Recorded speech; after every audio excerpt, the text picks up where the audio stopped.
മതങ്ങളുടെ പേരിൽ IAS ഉദ്യോഗസ്ഥരുടെ വാട്സ്ആപ്പ് ഗ്രൂപ്പ് ഉണ്ടാക്കിയതിൽ സസ്പെൻഷനിലായ IAS ഉദ്യോഗസ്ഥൻ കെ ഗോപാലകൃഷ്ണനെതിരെ പ്രാഥമിക അന്വേഷണം. Thiruvananthapuram city narcotic cell ACP case അന്വേഷിക്കും. ഷഫീദ് റാവുത്തർ ചെല്ലും വിശദാംശങ്ങൾ. ഷഫീദ്, ഇന്നലെ തന്നെ ഈ ഗോപാലകൃഷ്ണനെതിരെ കേസെടുക്കാമെന്ന് നിയമോപദേശം ലഭിച്ചതാണ്. ഇപ്പോൾ ഈ അന്വേഷണ സംഘം ആരുടെയൊക്കെ നേതൃത്വത്തിൽ ഇനി തുടർ നടപടികൾ എങ്ങനെയാവും?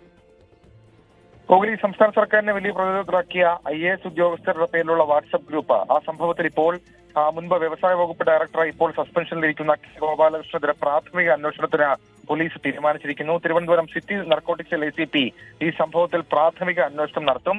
കേസെടുത്തുള്ള ഒരു അന്വേഷണമായിരിക്കില്ല ഉണ്ടാവുക എന്നുള്ളതാണ് ഏറ്റവും പ്രധാനപ്പെട്ട കാര്യം. ഇന്നലെ പോലീസിന് ലഭിച്ച നിയമോപദേശം കേസെടുക്കാമെന്നുള്ളതായിരുന്നു. എന്നാൽ കൂടുതൽ രേഖകൾ, പ്രത്യേകിച്ച് മെറ്റ നൽകിയ മറുപടി, ഫോറൻസിക് പരിശോധനാ ഫലം, ഇതടക്കമുള്ള കാര്യങ്ങളിൽ ഹാക്കിംഗ് സ്ഥിരീകരിച്ചിട്ടില്ല.